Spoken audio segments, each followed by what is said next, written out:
तो बोरवेल को लेकर गाइडलाइन जारी की गई। राजस्थान पुलिस ने दिशा निर्देश जारी किए हैं। बोरवेल को लेकर हेल्पलाइन नंबर जारी किया गया है। अब ये हेल्पलाइन नंबर क्या है वो आप जान लीजिए। दरअसल एसडीआरएफ ने कहा है कि दरअसल यहाँ पर बोरवेल को लेकर एसडीआरएफ को जानकारी दी जाए, ये पुलिस की ओर से कहा गया है। नंबर आपको बता दें 014-275-9903 यानी 0141-275-9903। इसके अलावा 8764873114 पर सूचित करें, ये पुलिस की ओर से कहा गया है। ये गाइडलाइन पुलिस ने जारी की है और कहा गया है कि एसडीआरएफ को इस नंबर पर कॉल करके बोरवेल को लेकर जानकारी साझा की जाए। तो जो घटनाक्रम सामने आया है उसके बाद पुलिस की टीम एक्टिव नजर आ रही है और राजस्थान पुलिस ने इसी को लेकर ये दिशा निर्देश जारी किए, क्योंकि बोरवेल में गिरने की घटनाएं ये पहली मर्तबा है नहीं।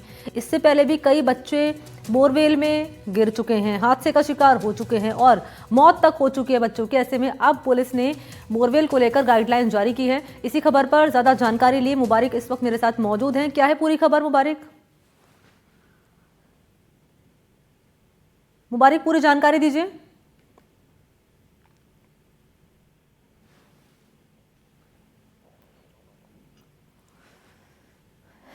तो बोरवेल को लेकर हेल्पलाइन नंबर जारी किया गया है और हेल्पलाइन नंबर आपकी टीवी स्क्रीन पर हम फ्लैश कर रहे हैं। इस हेल्पलाइन नंबर पर कॉल करके सूचित किया जाए। एसडीआरएफ को बोरवेल को लेकर यहां पर जानकारी दे सकते हैं, क्योंकि लगातार ये जो घटना है कम होने का नाम नहीं ले रही हैं, बल्कि इनमें इजाफा हो रहा है। बच्चे गिर रहे हैं, हादसे का शिकार हो रहे हैं और इसी से जुड़ा घटनाक्रम आपने देखा कोटपुतली में सामने आया, जहां पर चेतना 3 साल की बच्ची बोरवेल में जा गिरी। हालांकि उसे निकालने की लगातार कोशिश कर रही है एसडीआरएफ और एनडीआरएफ की टीम, लेकिन सफलता नहीं मिल पाई है। इससे पहले भी आपने देखा दौसा में एक बच्चा बोरवेल में जा गिरा, उसकी मौत हो गई। कई दिन हो चले थे लेकिन बाहर नहीं निकाला जा सका था। ऐसे में गाइडलाइन यहाँ पर राजस्थान पुलिस ने बोरवेल को लेकर जारी की है। हेल्पलाइन नंबर जारी किया गया है।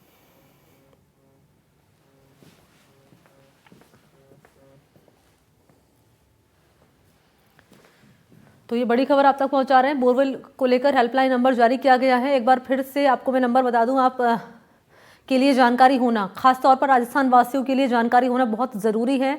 राजस्थान पुलिस ने ये नंबर जारी किया है 01412759903 8764873114। इस पर कॉल करके सूचित कर सकते हैं, एसडीआरएफ को जानकारी दे सकते हैं।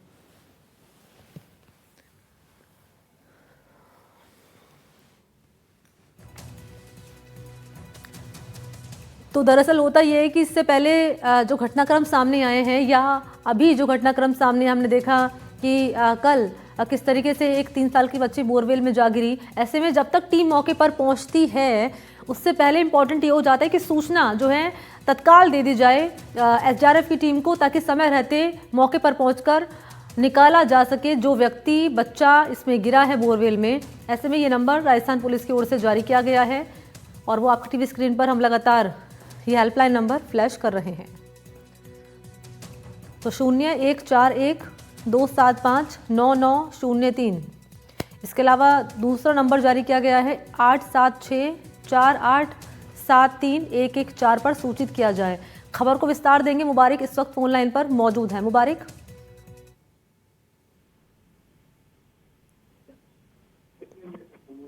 जी मनी, एक बार सवाल दोहराइए। मुबारिक पूरी जानकारी दीजिए। हेल्पलाइन नंबर जारी किया गया है राजस्थान पुलिस की ओर से। जी बिल्कुल, देखिए पुलिस की ओर से इस मामले को लेकर, क्योंकि लगातार बीते अगर 20 दिन की बात करें तो इस तरह के 2 मामले सामने आ गए हैं। तो ऐसे में अब जयपुर पुलिस ने सोशल मीडिया हैंडल पर एक मैसेज जो है निर्देश जारी किया है, जिसके माध्यम से पुलिस ने ये आमजन से अपील की है कि ग्रामीण इलाकों में जहां कहीं भी बोरवेल के ढक्कन जो है वो खुले हुए हैं या जो अदृश्य एक तरीके से हम कह सकते हैं जो छुपे हुए बोरवेल हैं जो कि घास फूस या फसलों के नीचे दब जाते हैं अक्सर, तो उनको चिन्हित करके उन्हें पूरी तरीके से बंद किया जाए। और इसके लिए अगर कहीं भी इस तरह का मामला सामने आता है तो हेल्पलाइन नंबर भी जो है वो जारी किया गया है पुलिस की ओर से। तो लगातार इस तरह की घटनाएं हो रही थी, उसको देखते हुए पुलिस ने ये निर्देश जारी किए हैं और जिला प्रशासन की ओर से भी सभी ग्राम सेवक, पटवारी, इन्हें भी अब निर्देश दिया गया है कि वो अपने अपने इलाकों में जहां भी बोरवेल खुल रहे हैं उन्हें बंद करवाने का काम जो है वो शुरू करें। जी ठीक है, बहुत शुक्रिया आपका मुबारिक खान तमाम जानकारी के लिए। और आपको जानकारी दें कि चेतना 3 साल की बच्ची जो लगातार बोरवेल में फंसी हुई है, उसे बाहर निकालने की कवायद लगातार जो है कार्रवाई जारी है। बोरवेल की गहराई में फंसे 23 घंटे से अधिक का वक्त हो चला है, लेकिन अब तक रेस्क्यू टीम को सफलता नहीं मिल पाई है। अधिकारियों के मुताबिक चेतना को 10 फीट तक ही निकाला जा सका, यानी 140 फीट की गहराई और है जहां चेतना फंसी हुई है। चेतना पर नजर रखने के लिए एक कैमरा और लगाया गया है और कैमरे के जरिए चेतना पर नजर रखी जा रही है। तो रेस्क्यू ऑपरेशन लगातार चलाया जा रहा है। रेस्क्यू टीम मौके पर मौजूद है। बोरवेल की चौड़ाई कम होने के चलते दिक्कत आ रही है। चौड़ाई कम है, गहराई ज़्यादा है और ये एक बड़ा चैलेंज है रेस्क्यू टीम के सामने। नमी और ठंड के चलते रेस्क्यू टीम की बढ़ चुकी है मुश्किलें। कल दोपहर 2 बजे का वक्त रहा जब 3 साल की बच्ची खेलते खेलते 700 फीट गहरा बोरवेल है, इसमें जाकर जा गिरी और चेतना को बचाने के लिए अब एनडीआरएफ, एसडीआरएफ की टीम, जिला प्रशासन की टीम ज्वाइंट ऑपरेशन लगातार चला रही है।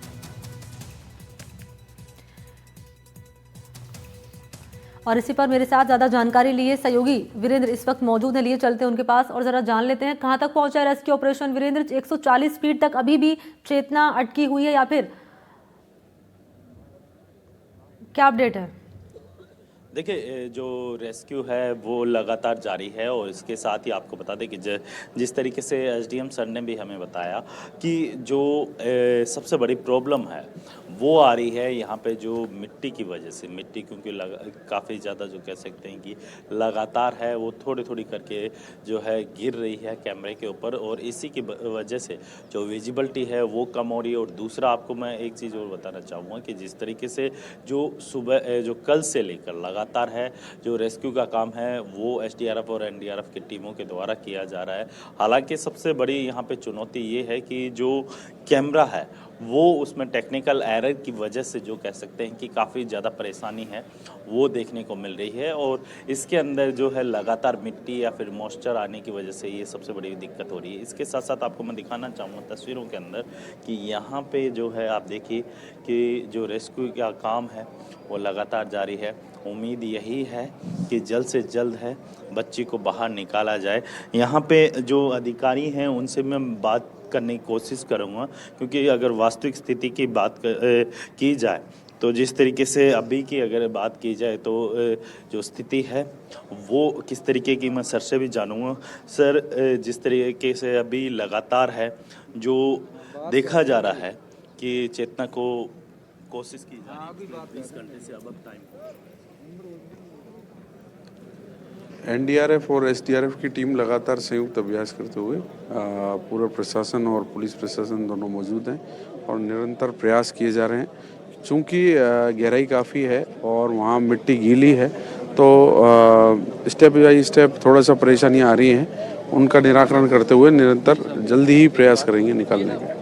एक सर, और जिस तरीके से देखा जा रहा है कि सबसे जैसे आपने भी अभी बताया कि मिट्टी काफ़ी ज़्यादा गीली है, उसकी वजह से सबसे बड़ा चैलेंज हो रहा है और इसके साथ ही आपने दूसरा ऑप्शन क्या कुछ लेके चल रहे हैं, प्लान बी क्या है? देखिए, अभी एडीएम साहब से डिस्कस हुआ है। एडीएम साहब ने बताया है गुड़गांव से वो पाइलिंग मशीन है वो रवाना हो चुकी है। 1-2 घंटे में वो सेटअप भी यहाँ पे लगाया जाएगा। फाइलिंग देखिए, यहाँ पे जो वैभव सर हैं जो आरपीएस ऑफिसर हैं उनका यही कहना है कि जो पाइलिंग मशीन का जिस तरीके से हम लोग जिक्र भी कर रहे थे और कल भी लगातार है पाइलिंग मशीन को लेकर काफ़ी ज़्यादा जो परेशानियां हैं वो देखने को मिल रही थी और प्लान बी को लेकर है वो वर्क करने का काम है वो किए जाने की यहाँ पे जो सूचना मिल रही थी।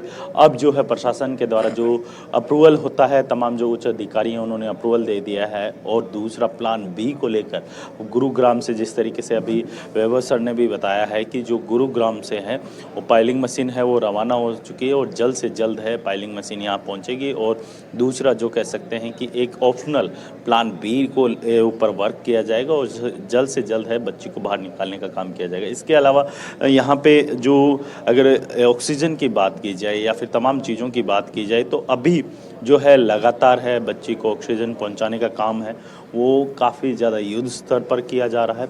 इसके अलावा जो तमाम जो एसडीआरएफ और एनडीआरएफ की टीमें हैं वो इस पे बारीकी से नज़र बनाई हुई है। इसके साथ साथ आपको बता दूं कि जिस तरीके से जो यहाँ के जो स्थानीय जो प्रशासनिक अधिकारी हैं वो बीती रात से लगातार है जो यहाँ पे नज़र बनाए हुए हैं। आपको मैं तस्वीरें दिखाना चाहूँगा चारों तरफ। आप देखिए कि गांव के तमाम जो लोग हैं वो यहाँ पहुँचे हुए हैं और हर कोई यही दुआ कर रहा है कि चेतना जल्द से जल्द है बाहर निकले। और इसके साथ ही अगर बात की जाए यहाँ पे एम्बुलेंस की, मेडिकल टीम की, तो आपको बता दें कि अब तक 3 जो कह सकते हैं कि एम्बुलेंस है वो यहाँ पहुँची हुई है। 3 से 4 एम्बुलेंस है यहाँ पे पहले से ही तैनात कर दी गई है।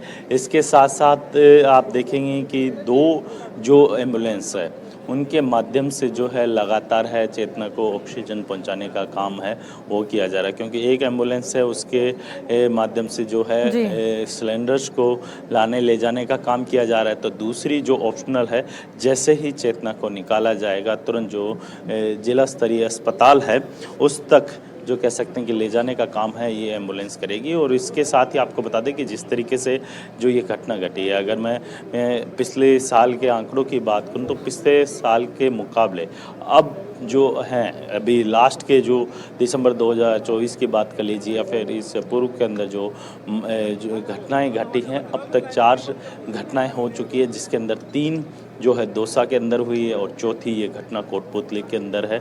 और इसी को लेकर लगातार है जो एनडीटीवी ने एक मुहिम भी चलाई थी कि ओपन बोरवेल को लेकर जो कह सकते हैं कि उनको कवर करने की एक मुहिम भी चलाई थी। प्रशासनिक अधिकारियों से भी जो कह सकते हैं कि इसको लेकर अवगत कराया था, लेकिन इसके बावजूद भी आप देखिए इस तरीके की घटनाएं सामने आती है तो जाहिर सी बात है जो कह सकते हैं कि लोगों की जो लापरवाही है वो आप इस बात से लगा सकते हैं अंदाज़ा कि किस तरीके से जो एक 3 साल की बच्ची है खेलते हुए अपने घर के बाहर खेलती है और उस दरमियान ठीक है वीरेंद्र, मैं आपके पास लौटूंगी, नजर आप बनाए रखिएगा। तस्वीरें और जानकारी आप लगातार दे रहे हैं, बहुत शुक्रिया आपका तमाम डिटेल्स इस खबर पर साझा करने के लिए।